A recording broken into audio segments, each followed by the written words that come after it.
Hello everyone, this is Savita Acharya from Canara Engineering College. In this video lecture, we look into a few more examples of Module 3, that is on data flow modeling.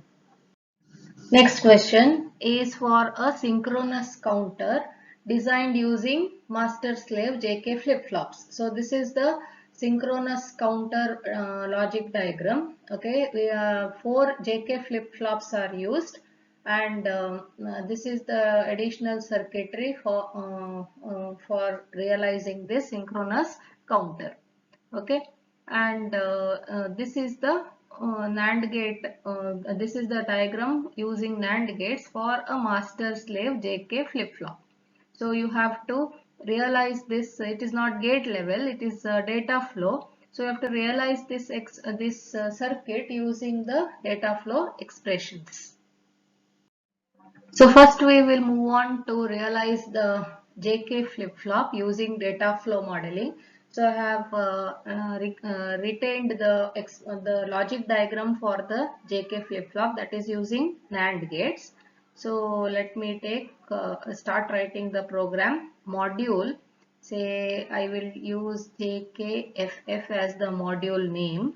Okay, and the ports, these are the ports, whatever is on the outer edge are the ports. Okay, so J, K, clear, clock, clear are the inputs, and Q and Q bar are the outputs. So accordingly you have to declare this input J, K, clock,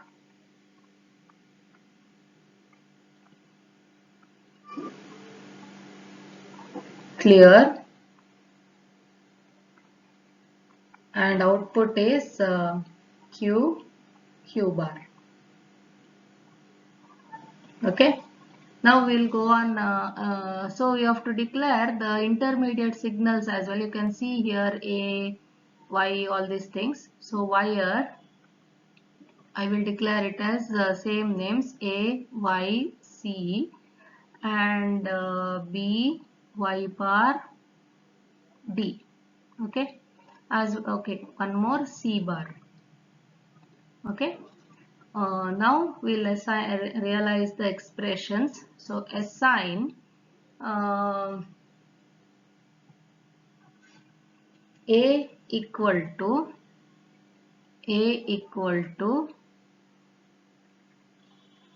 not of, that is it's an AND operation, so not of AND, right? Not of J and, so this is one input is J, another input is Q bar. Q bar is coming here.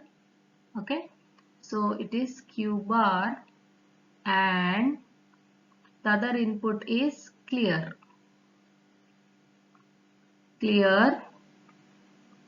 and the other input is clock. There are 4 inputs here, 4 inputs. So the other input is clock. So just as I have seen for the previous example, I will put a comma. Next expression is for Y.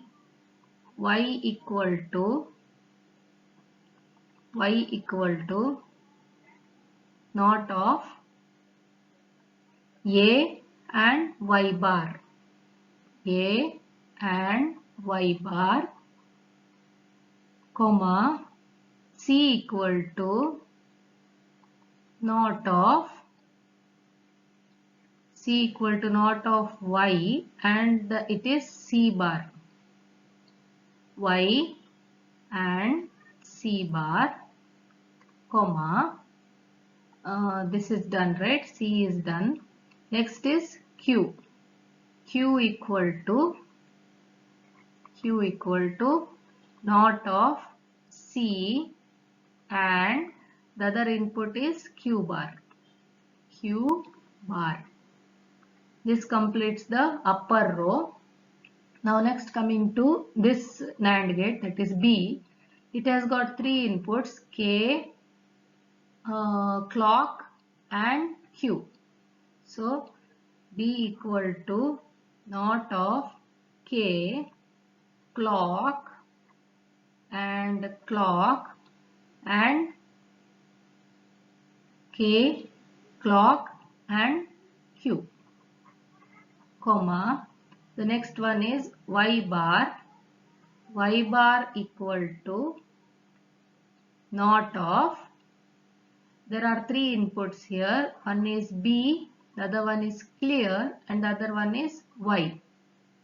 B and clear and Y, comma, D, next NAND gate output is D equal to naught of, it has got two inputs, one is C bar and other one is Y bar, C bar, Y bar.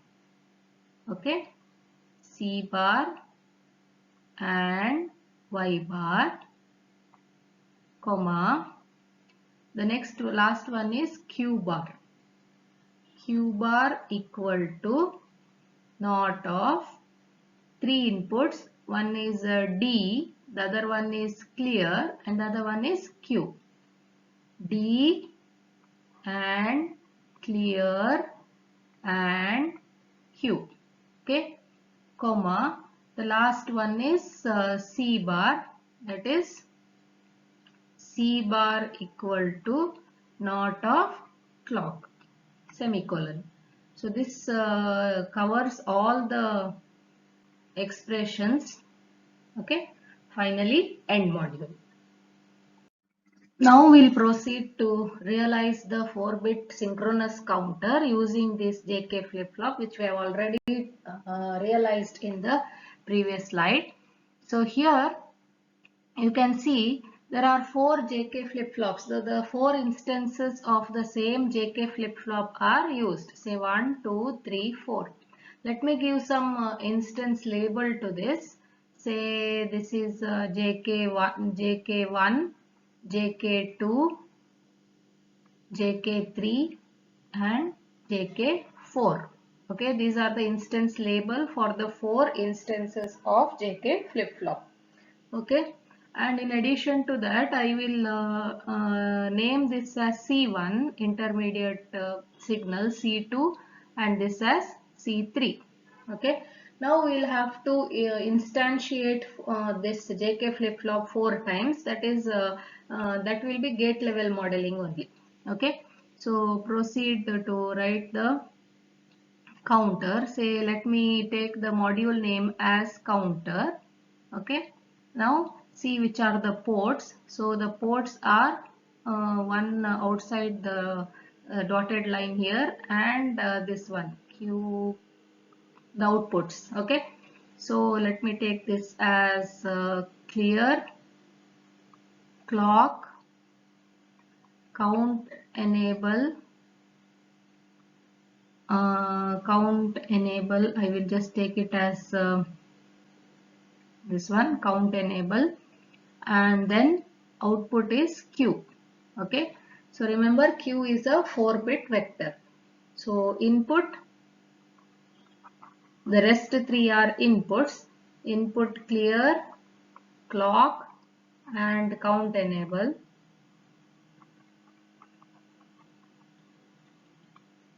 Semicolon, output 3 down to 0, Q. So Q is a 4-bit vector. Now there should be 4 instances of the JK flip-flop. Before that, we will realize this intermediate signals. So wire C1, C2 and C3 are the intermediate signals. C1 equal to, so I will use data flow modeling only, assign C1 equal to, so it's a AND operation, right? This one is a AND gate, okay, AND operation, and C1 is nothing but count enable and Q of 1, okay, count enable and Q of 1. So C1 equal to count enable and q of 1. Okay, comma, so I will take this into bracket, comma, C2 is equal to, again 2 input and operation, Q2 into C1. Okay, C2 is Q2, C2 equal to Q of 2 and C1, comma, C3 equal to, again 2 inputs, Q3 into C2. Okay, C3 equal to Q2, Q of 2 and C2. So semicolon, done. Okay, next we will instantiate this first gate. Okay, so if you recall how we have written the JK flip-flop, so the order in which the JK flip-flop is written is J, K, clock, clear, and Q and Q bar. So here we don't need that Q bar. Okay. So we'll first instantiate JK. And the name of the module is JKFF. The instance label. So we have taken this instance label as JK1, JK2, JK3 and JK4. Okay. So first JK1. What is given to J is count enable. So this is your JK1. So to J we are giving count enable. To K also count enable. Count enable. Clock is clock only. Clock is directly given to clock of all the JK flip-flops. And clear also is same thing. Clear. And Q is Q of 0. Q bar we don't write here. So that's why I'll leave a blank. Second instantiation of JK flip-flop is JK2. Count enable is, J is, if you see here, J is C1. So again I'll write here, this is C1, C2 and C3, right? So J is C1 and K is C1. So J is C1, K is C1. Clock is clock itself and clear is clear. Q is Q of 1. Q of 1 and Q bar is empty, so I put a comma. Third instantiation is JK flip-flop JK3. JK3, J and K is C2. Okay, C2, J is C2, K is C2, clock is clock, clear is clear, and Q is Q of 2, comma, blank. Last instantiation of JK flip-flop is JK4. JK4, J is C3, K is C3. Okay. So J is a C3, K is C3, clock, clear, Q3, blank, done. So next finally end with end module. So here we have combined data flow modeling and gate level modeling. That is, we are instantiating the lower level module, that is the JK flip-flop, in the top module, that is counter. First we will draw the block diagram for the counter. So counter has got, this is the name of the counter module. Counter has got 3 inputs, clear, clock and count enable, and output Q, that is 4-bit vector. Okay, it's a 4-bit vector. Now we'll write the stimulus block. writing the stimulus for a sequential circuit is slightly different than for combinational circuits. We'll see that shortly. Counter underscore TB, empty braces, will declare clear, clock, and count enable as register, and Q as wire. Q is a 4-bit vector, so 3 down to 0, Q. Now instantiate this. Counter is the name of the module. Let me take it as X1 instance label, clear, clock, count enable, comma, Q. This is the instantiation. Now we need to have 3 independent initial blocks for the 3 inputs. Say first I will take clock. Clock equal to 1 tick B 0. I have initialized clock to 0. Then I use the loop forever. Forever hash 5 clock equal to not of clock. So what this block does is it generates the clock pulse. See, we'll see how it happens. Initially, I have taken clock equal to 0. So clock will be equal to 0 at time t equal to 0. Okay. Hash 5 means after 5 time units, clock equal to not of clock. So clock was 0 initially. Not of clock means clock will become equal to 1. So this is a forever loop. That means again after 5 time units, clock equal to not of clock. So it was 1, it will become 0 at 10. Again after 5 time units, that is 15, it will become 1. At 20, it will become 0. Say at 20, it will become 0 and so on. 25, it will become 1. So this will go on. Okay, so the period of the clock, that is one positive pulse and one negative pulse, will be 10 time units. Okay, next initial block, I will take the clear. Okay, so clear, if you recall from the question, the clear is active low. So I will make it initially 0. That means the counter will be cleared initially. Then say after some 50 time units, I make clear equal to 1.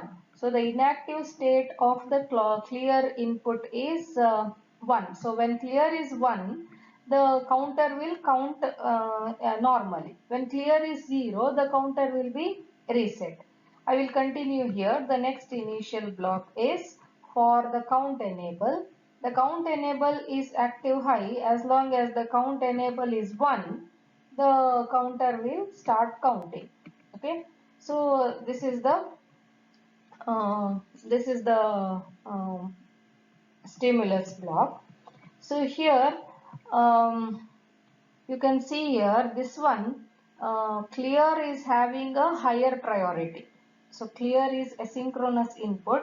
So the clock will be continuously generated like this, and count enable will be 1 right from time t equal to 0. So the property of the initial block is, if you have multiple initial blocks, I have 3 here, all the initial blocks will be executed at time t equal to 0 only.